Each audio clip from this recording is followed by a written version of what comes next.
کم عمر دی ګډې او بیزې به یې سره ولي یو ترور و هغه ترور به د دې کفالت کوو دی یتیم و نو دی به چې ګډې بیزې سره ولي ترور به ورته وی چې ګوره خیال کوه دلته یو کس پیدا شوی چې پیغمبرۍ دعوی کړي او هغه طرف ته مزه او هغه مجلس طرف ته مزه دی به د حضور علیه الصلاة والسلام د مجلس نه منع کوو او دیم نوجوانو زړه کې یو ورځ دا خبر راغله چې بار بار ما دا خپله ترور د مجلس نه منع کوي نو زه ځم د مجلس کې څه شي یو ځل د حضور علیه الصلاة والسلام مجلس ته راغی ګډې بیزې بهر پرېښودې راغې مجلس کې کېناستې او د مجلس هغه خوند یې وکته مزه یې وکته د صحابه هغه مینې یې وکته او د مجلس نه دومره متاثره شو تر ناوخته پورې ناست مازدیګر چې لاړه څاروي کور ته بوتلل نو څاروو سریدلي نه و وږي و ترور ورته غوسه وه چې دا تا کوم ځای ته بوتلي کوم ځای کې تا سره ولیدي چېرته صحیح ځای ته یې بوزه چلته لږه ګیا وي شینوالی ده خو ورته حال نه وي چې زه چېرته تللی وم په دویمه ورځ باندې چې بیا راغی بیا هغه خپل څاروي یو طرف ته پرېښود ولې د حضور علیه الصلاة والسلام د مجلس مزه یې کتلې وه د هغه مبارک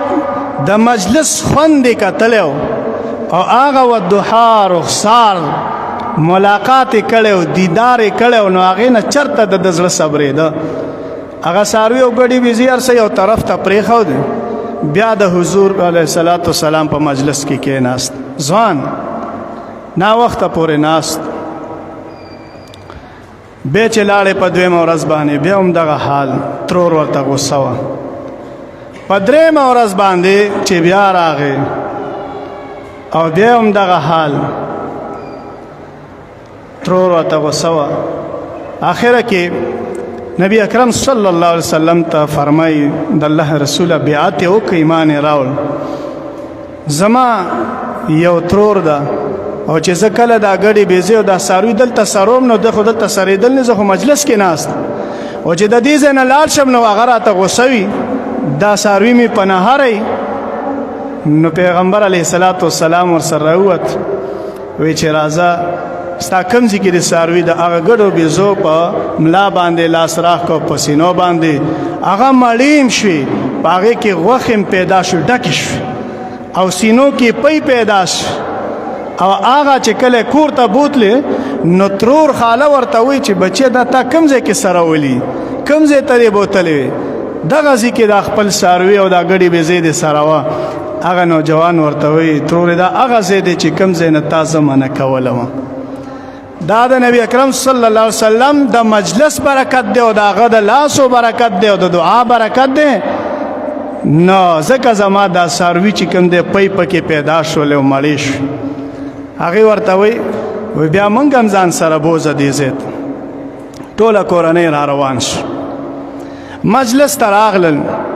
د حضور نبی اکرم صلی الله علیه وسلم او بیعت یې وکړه ایمانونه یې راوړل او چې بیا مجلس کې د پیغمبر علیه الصلاة والسلام هغه نرمې او پستې خبرې وکتې هغه ښکلي اخلاق یې وکتل او هغه ښکلی رخسار یې وکته هغه ښایست او ښکلا یې وکته هغه خاندان او هغه ترور یې دومره متاثره شوه چې کله واپس لاړه بچی دې خورۍ ته وی بچیا دا تا څه چېرته بوتلی وم تا خو دومره ښایسته سړی و چې په ټوله زندګۍ کې د دې نه ما ښایسته انسان نه دی کتلی او دا دومره ښکلي اخلاق والا شخصیت و چې د دومره ښکلو اخلاق والا انسان ما په ټول عمر کې نه دی کتلی دومره نرم اخلاق والا انسان ما په ټول عمر کې نه دی لیدلی دومره نرم او پستو والا خبرو والا انسان ما په ټوله زندګۍ کې نه کتل نو عرض مې دا کو چې د هغه مبارک داسې اخلاق و چې خلک به د اخلاقو د وجې نه ایمان راوړ کور کې د هغه مبارک څومره ښکلي اخلاق چې سره د بیبیانو چې د ده مبارک په کور کې په یو ټیم کې 11 بیبیانې دا موجودې وي بعضې اوقاتو کې، او چې کله وفات کېږي 9 بیبیانې موجودې وي. په هغه وخت کې عائشہ صدیقه رضی الله تعالی عنها فرمایي چې حضور نبی اکرم صلی الله علیه وسلم بکله خپل هغه قمیص او هغه صادر هغه لباس اوشلیده مبارک بس کول یخیط ثوبه خپله به ګنډل، او چې کله به نال او هغه خپل چپلې اوشلیدلې نال به اوشلیده په هغه وخت سره حضور نبی اکرم صلی الله علیه وسلم بخپله ګنډل. داسې اخلاق کور کې به ورسره بعضې کارونه کول د بیبیانو سره. او نن زما او ستا کور کې یو بیبي موجوده یو زنانه او که لږ اخوا دیخوا ترکارۍ کې یا روټۍ کې مالګه خوا زیاته شي یا دیخوا غوړي کم سیواش نو څومره کنزل زما او ستا په خوله باندې راځي، څومره د هغه لکه سوچ به وکړو موږ او تاسو خپلو کې ښه چې خپل ژوند دی وګوره او هلته د حضور نبی اکرم صلی الله علیه وسلم حالات مطالعه کړه د بیبیانو سره چې هغې څومره اخلاق د صحابو څنګه اخلاق، او بیا راشه د خپل ژوند مطالعه کا د ګاونډیانو سره د بیبیانو سره د بچو سره مشرانو سره کشرانو سره، نو بیا وګوره چې څومره فرق پکې موجود دی او ته څومره د سنت طریقو نه خلاف لګیا. ګوره سنت دا هم ښه خبره ده چې سړی ځان په شریعت برابر کړي، لویه خبره، ځکه په نن سبا وخت کې ځان په شریعت باندې برابرول دا ډېر ګران کار دی. سنتو پسې علما نن سبا خندا کوي، عوام خو پرېږدي، علما سنتو پورې خندا کوي، لیکن نن سبا وخت کې په سنتو باندې عمل کول، پټکې په سرول، زلفې پرېښودل، سنت لباس دا ډېر سخت کار دی او عظیم اجر دی پکې چې څوک یې کوي. خو لیکن د دې سره سره باید ستا اعمالم د سنتو موافق وي، ستا اقوال خبرې او هغه ټول چې کوم دی سنتو باندې برابر، ستا معاملات اخستل خرڅول دا باید په سنت طریقه باندې برابر وي. تجاران باندې دغه علم فرض دی، کاروباري باندې چې هغه باید کم از کم دومره پوه شي چې د کم کاروبار کوي چې د سود نه ځان وسات، د شبهاتو د سود نه ځان وسات. نن سبا خو پروا څوک نه کوي، بعضې خلک به ښکاره سود کوي او بعضې داسې خلک دي چې هغه په سود کې لګیا وي، تپوس نه کوي، خپله هم ورسره علم نه وي، بل هم تپوس نه کوي چې یاره دا معامله زه کوم چې آیا دې کې خو به سود نه وي. ډېر معاملات ما خپله وکتل، یعنې زه داسې ورکوټې غوندې کاروبار کوم، خپل ژوند کې موږ وکتل چې ښه خلک په داسې اعمالو کې به لګي چې هغه به سود و، ښکاره سود به و، او چې موږ به ورته ویل بیا زه خو نه خبر، نو کم از کم تا باندې خو دا فرض دی د علم، او که تا نه یاد کړي د یو عالم نه تپوس، د یو ښه مفتي نه تپوس.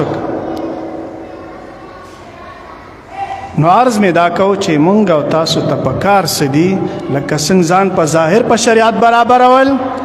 دغه رنګې باطن په شریعت برابرول، اعمال په خپل سنتو موافق، اقوال خبرې د سنتو موافق. حضور نبی اکرم صلی الله علیه وسلم ته الله جل شانه داسې ښکلي اخلاق ورکړي. ځکه تاسو صحابه حالات ګورئ، دې ته چې الله جل شانه کومه کامیابي ورکړي، کوم فتوحات حاصل شوي، اسلام د دنیا ګوټ ګوټ ته رسېدلی، د دې وجه دا وه چې دوی د حضور علیه الصلاة والسلام متبعینو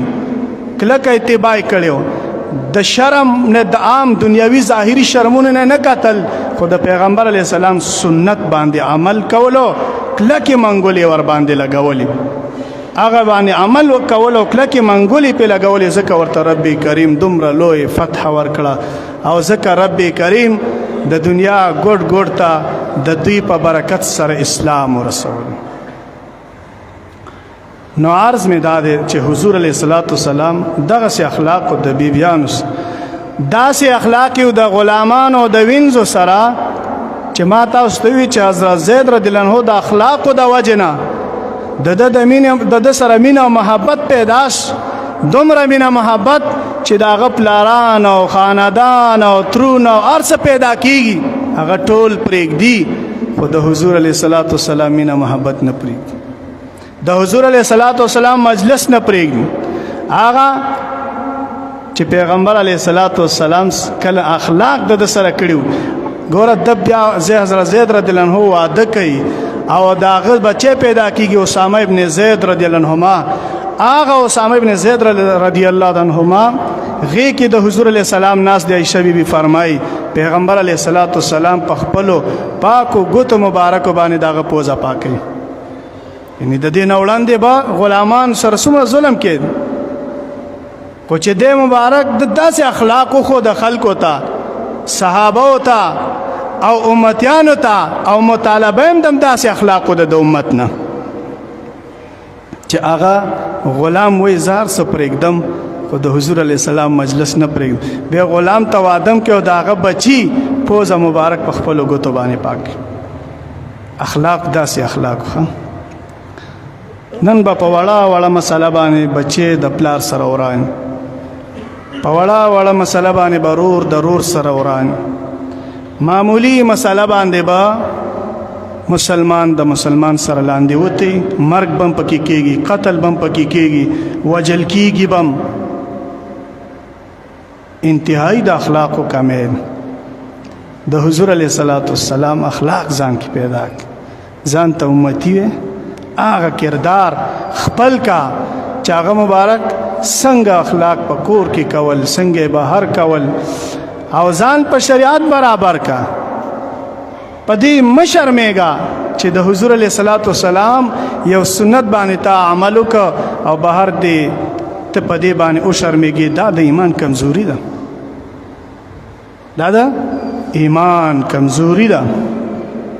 نو عرض مې دا کوم محترم پیغمبر علیه الصلاۃ والسلام ته رب کریم داسې ډېر ښکلي اخلاق ورکړي چې د هغې اخلاقو د وجې نه خلکو ایمان راوړلو او نن زما او ستا اخلاق انتهایی کمزوري شوي دغه یو صفت د حضور علیه الصلاۃ والسلام مطالعه کوي او دې ته یو عملي جامه ور واغوندي دې دا داسې مه کوئ چې بس ما واورېدل او یقینا چې پیغمبر علیه الصلاۃ والسلام الله جل شانه ښکلي اخلاق ورکړي او عظیم اخلاق ورکړي دا امنا خود د دې سره سره عمل ور باندې وکړه ځان سره قصد دا وکړه چې یاره نن نه بعد به زه اخلاق خپل برابروم کردار خپل برابروم معاملات خپل برابروم ژوند کې معاشره کې د ټولو خلکو سره ګوره پیغمبر علیه الصلاۃ والسلام داسې یو جامع پیغمبر موږ او تاسو ته رب کریم را لېږلی چې هغه ټول هر طرف ته ګوري که د صلې رحمۍ طرف ته وګوري امت نه بار بار مطالبه د دې ده چې تاسو صلې رحمي پالئ مشر ادب کوئ کشر باندې رحم کوئ هغه هر یو څیز ته به خوراک څنګه کې پیغمبر علیه الصلاۃ والسلام د خوراک طریقه موږ او تاسو ته ښودل ته به اوبه څنګه څکې د هغې طریقې موږ او تاسو ته ښودلې خوب به څنګه کې د هغې طریقې کم ټیمونو کې به کې او په کومه طریقه به سملي هغه طریقې ما او تا ته ښودلې ته به بیع او شرا څنګه کې اخیستل خرڅول هغه طریقې ما او تا ته ښودلې ته به د خلکو سره تګ راتګ څنګه کې هغه طریقې ما او تا ته ښودلې زما او ستا په ژوند کې داسې څیز نشته چې هغه پیغمبر علیه الصلاۃ والسلام ما او تا ته نه یې راښودلی خو صرف کمزوري دا ده چې عمل ور باندې نشته او دا موږ ته ډېر یو سخت کار ښکارېږي رب کریم دې موږ او تاسو کې د حضور علیه الصلاۃ والسلام اخلاق پیدا کړي اخلاق محمدي او رب کریم دې موږ او تاسو د حضور علیه الصلاۃ والسلام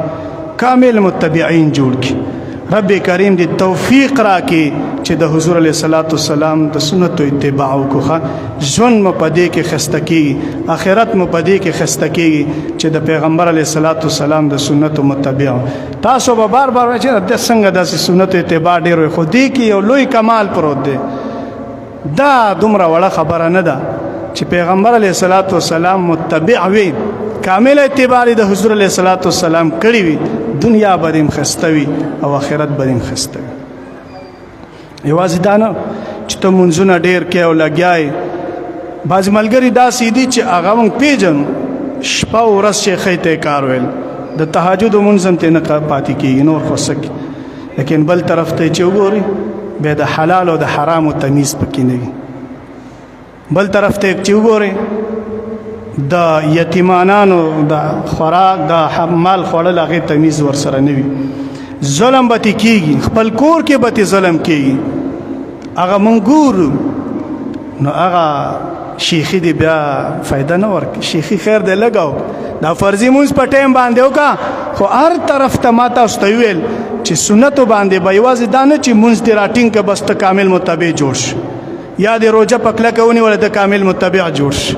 یا دې یو بل عمل داسې د دین راټینګ کړی د هغې پسې نښتې ته کامل متبع جوړ شي. نه ته به هر طرف ته سوچ کړي چې صلې رحمي هم ضروري سیز د دین کې او داسې د یو بیمار تپوس کول دم ضروری دي د یو چا جنازې ته تلل دم په ما باندې حق دی. داسې نور ډېر امور او څیزونه دي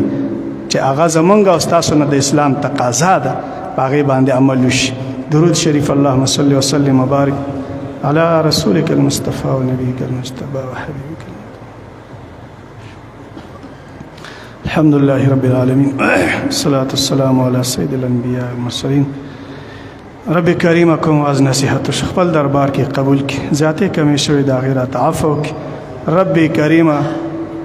زمونږ مشکلات حل کړي حوایج هم پوره کړي. حاضر مجمع چې په زړه څه مشکلات دي حوایج دي الله پوره کړي. ایو صاحب د دعا مطالبه کړې چې څه مشکلې وي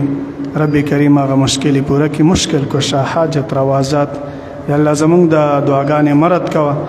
رب کریم زمونږ ستا رضا دیدار جنت او نصیب کړي د حضور علیه الصلاۃ والسلام شفاعت هم نصیب کړي استقامت په شریعت هم نصیب کړي. وصلی الله تعالی علیه